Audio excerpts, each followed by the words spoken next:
Olá, concurseiro, concurseira, estamos no ar para mais um programa que tem o seguinte título: A exploração de petróleo nos Estados Unidos aumenta os conflitos com a OPEP.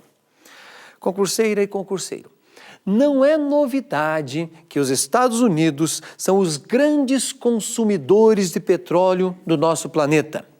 Veja só, esse país já inventou guerras, invadiu outros países só para ter sobre o seu poder o principal combustível da chamada Segunda Revolução Industrial. Interessante isso que você deve tomar nota agora. Por mais de 20 anos, a exploração de petróleo nos Estados Unidos só diminuiu e o consumo só aumentou, causando uma dependência cada vez maior deste país em relação às reservas de outros lugares do planeta. Se você der uma analisada breve no discurso de posse ou mesmo nos debates entre o Obama e os seus oponentes, nas duas vezes que ele foi eleito, você vai ver que esse era um dos temas importantíssimos, dizendo: nós precisamos parar de ser dependentes do petróleo. Quero ressaltar, quando os Estados Unidos, em seus discursos, através dos seus presidentes, dizia que precisava deixar de ser dependente, justamente das reservas, principalmente da região do Oriente Médio e até da América do Sul. Neste caso, a Venezuela, que é um grande explorador de petróleo. Nesses últimos anos, o quadro está mudando, concurseiro. A exploração tem aumentado significativamente e, por consequência, é claro, diminui a dependência externa. Vamos lá. Então, olha só, há menos de 3 anos cai a dependência do mercado externo. Aumenta a exploração desse recurso nos Estados Unidos. Mas esses procedimentos têm causado alguns problemas. Segundo dados que lemos na imprensa, a menor dependência dos Estados Unidos tem aprofundado alguns conflitos dentro da Organização dos Países Exportadores de Petróleo, a OPEP. Talvez só apareça essa sigla na prova e você tem que saber o que ela é. E ameaça criar um racha entre os membros africanos e os árabes. Pense, quando falar em membros africanos, é o norte da África, perfeito? E os árabes, é claro, a região do Oriente Médio. Isso no momento em que a entidade lida com uma revolução no comércio global de petróleo. Vale aqui uma ressalva importantíssima também. Devemos entender o que é a OPEP. Simplesmente eu citei o que é essa sigla, mas você deve entender o seguinte: a OPEP, Organização dos Países Exportadores do Petróleo, numa sigla em inglês ela vai ficar OPEC, perfeito? Em português é OPEP e em inglês fica OPEC. Ela foi criada no ano de 1960, veja que é uma coisa bastante recente, numa reunião na cidade de Bagdá.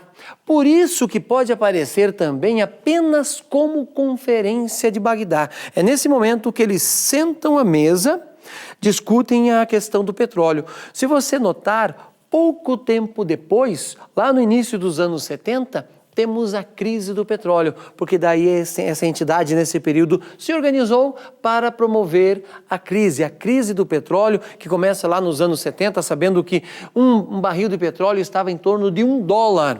Grave isso também para você comparar com o que eu vou falar na frente desse nosso encontro. $1 mais ou menos. E chegou o final dos anos 70 custando em torno de 12. Olha quantos % isto subiu.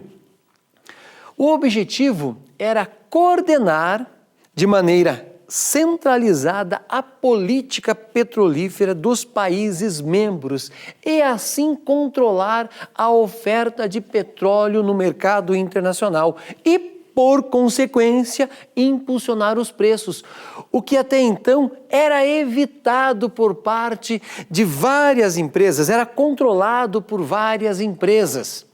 E aqui eu quero que você tome nota também. As empresas que até então controlavam o preço do petróleo, elas receberam um determinado apelido, chamado Sete Irmãs. Tome nota disso, concurseira, concurseiro. Veja só, quem eram as Sete Irmãs? Vamos lá, vou descrever para você aí. A Standard Oil of New Jersey, que a gente conhece aqui no Brasil como Esso, a Royal Dutch Shell, Anglo-Persian Oil Company, que passou a ser chamada posteriormente de British Petroleum. Também outra empresa, a Standard Oil of New York, que depois passou a ser chamada Mobil, que a gente sempre vê aí na Fórmula 1.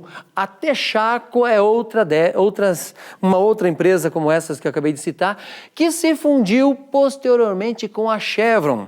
Também a Standard Oil of California e a Gulf Oil. Essas empresas formavam o cartel das Sete Irmãs que controlavam o preço do petróleo no mundo. Se você notar, aí só tinha empresas estadunidenses e também empresas da Europa. Aí fica fácil ter o controle sobre os preços e automaticamente controlar o mercado internacional. A OPEP veio para se contrapor às Sete Irmãs, não esqueça disso.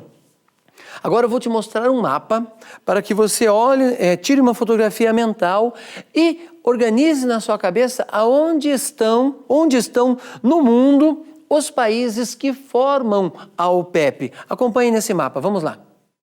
Olha só, então aí está o mapa do mundo, você tem uma visão geral, né? Perfeito? Olha como a concentração está entre a África e o Oriente Médio. Mas vamos começar a leitura pelos números que eu coloquei aí. O primeiro deles, a Venezuela, o único fora da África, Ásia e Oceania, e o único na América. Perfeito? Depois, nós vamos ali para a África, lá o norte da África, a Argélia, que também é um dos envolvidos na Primavera Árabe. Depois disso, passamos pela Líbia, o número 3, a do Gaddafi. Depois vamos para a Nigéria, o número 4, já no Oceano Atlântico. Agora o número 5, pulamos lá para o Oriente Médio, importante que você marque isso, perfeito? A Arábia Saudita, Saudita é uma família, né? Na sequência, o número 6, que é o Iraque, uma das pedras do sapato dos Estados Unidos. Outra pedra, e esta é muito grande no sapato dos Estados Unidos, o Irã, perfeito, do Ahmadinejad. Depois, o número 8, Emirados Árabes Unidos, um país em território muito pequeno, mas controla o Golfo Pérsico. Aí vem ali o número 9, o Catar, onde tem o Grande Prêmio, um país em termos de território muito pequeno, mas está num ponto estratégico por causa do Golfo Pérsico.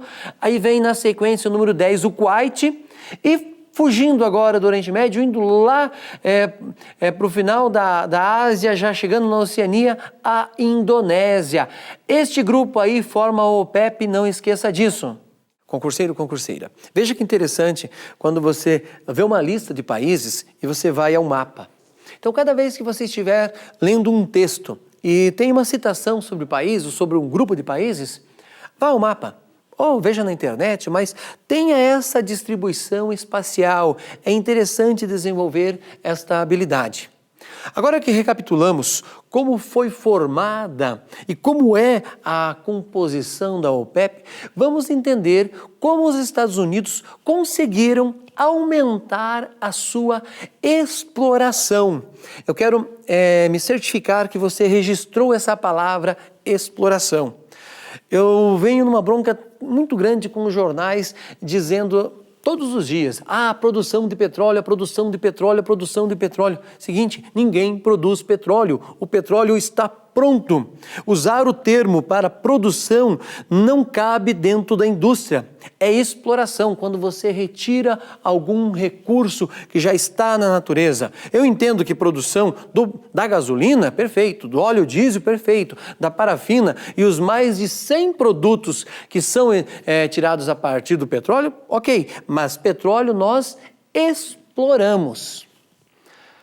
As expectativas são de que os Estados Unidos e o Canadá devem explorar cerca de 21% a mais de petróleo até o ano de 2018. Do que exploravam ou exploram atualmente.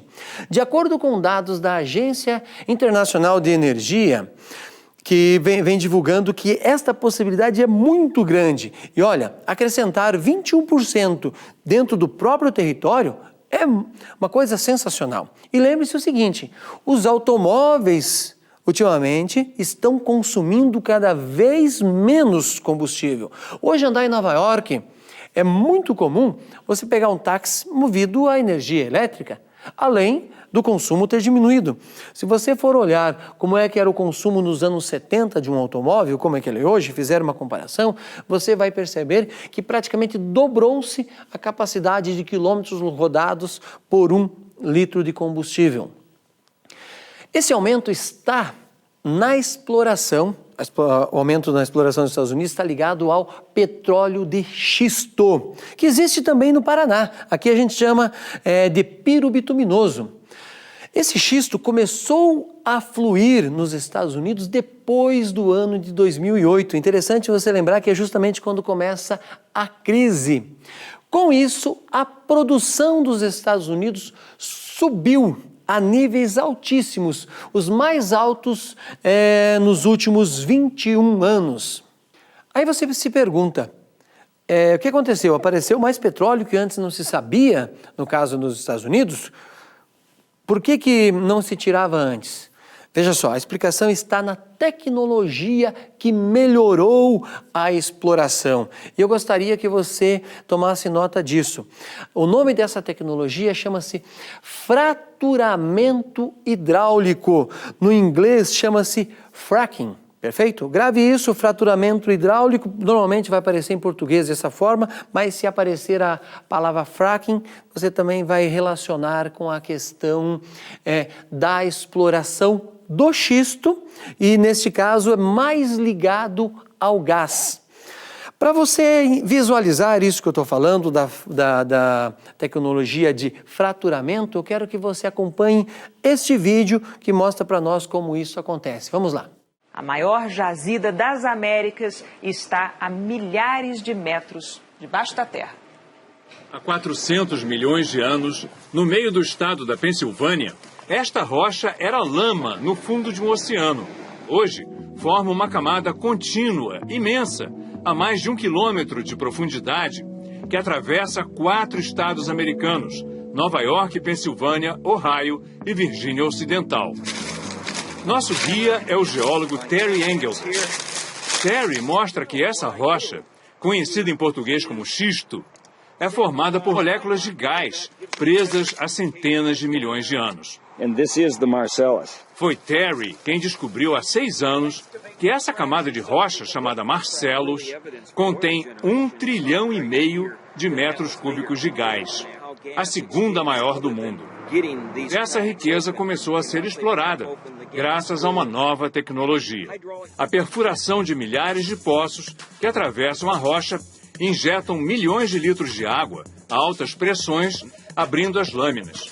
Grãos de areia misturados à água se alojam entre as lâminas, mantendo-as abertas, e assim o gás escapa através do poço até a superfície. Produtos químicos são diluídos para ajudar no fraturamento do xisto. Segundo os críticos, a técnica deveria ser proibida, porque causaria a contaminação do solo e dos lençóis d'água. Terry discorda. A exploração causou problemas, mas nada que a engenharia não resolva. Ele se orgulha de ter começado o que se tornou uma nova era na produção de energia nos Estados Unidos e um renascimento para o primeiro estado a explorar essa riqueza em grande escala, a Pensilvânia. Concurseira, concurseiro. Com essas imagens da reportagem, foi possível entender como acontece o procedimento de exploração do petróleo nos Estados Unidos. Agora, por que tem conflito com a OPEP? Veja uma coisa, a OPEP controla o preço internacional. Quanto mais alto, mais eles ganham.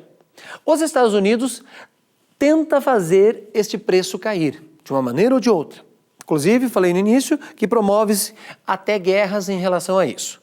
Para que essa exploração nos Estados Unidos seja viável, o barril do petróleo, e também só a título de curiosidade, um barril deve dar aí em torno de 150 litros, mais ou menos. Esse barril é uma medida inglesa e ficou. Então veja só, se estiver acima de 70 dólares, não compensa a exploração nos Estados Unidos. Eles vão fazer o máximo para que este valor caia no mercado internacional. Vai afetar até o Brasil também, se você pensar bem. Por quê? A nossa exploração no pré-sal também tem um limite de preço. Se for abaixo de 80 dólares, já fica complicado explorar o petróleo no pré-sal. Compensa trazer de fora, já que os países que formam a OPEP têm grandes reservas e conseguem explorar por um valor muito baixo. Então, a relação oferta e procura vai causar um conflito ainda entre Estados Unidos e OPEP. Fique ligado em relação a este fato. Concurseiro, concurseiro. Agora nós vamos analisar uma questão que foi retirada do jornal O Globo, este texto, e você vai notar que ela já foi usada numa prova.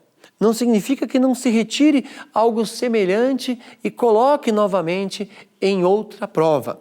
Eu gostaria que você, ao acompanhar a leitura do enunciado dessa resolução de questão, note os números que a banca colocou em cada ponto do texto, porque isso está relacionado justamente se a resposta está certa ou errada. É um ponto de interpretação e você precisa estar bastante atento, ok? Vamos então ao enunciado da questão. Veja lá. A Organização dos Países Exportadores de Petróleo, OPEP, anunciou um corte de 2,2 milhões de barris de petróleo, a maior redução feita de uma só vez pelos 11 países membros do cartel. Em comunicado, o grupo considerou a medida como parte complementar do corte anterior de 2 milhões de barris diários, anunciado em setembro, como uma tentativa de estabilizar a cotação do petróleo, que desde julho já caiu mais de 100 dólares. Com isso, a partir de janeiro de 2009, a produção terá uma redução total de 4,2 milhões de barris diários.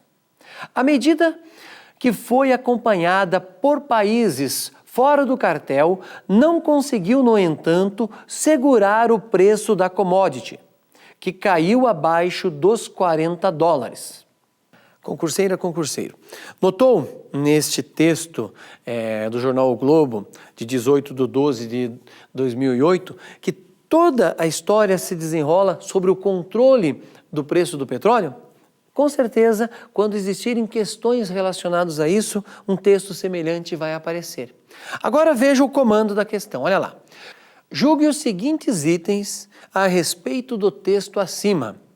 As expressões cartel, olha só, linha 4 e 11, e grupo, na linha 4, constituem uma cadeia coesiva, pois retomam o antecedente. Organização dos Países Exportadores de Petróleo, linha 1 e 2. Aí ele te questiona se está certo ou errado.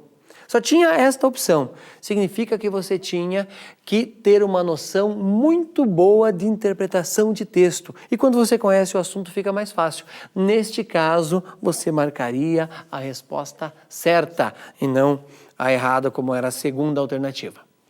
Concurseira, concurseiro, fique atento a textos como esse relacionados à questão do petróleo, porque envolve todo o planeta e o comércio mundial. Aqui eu me despeço, desejo a você bons estudos e até o nosso próximo programa.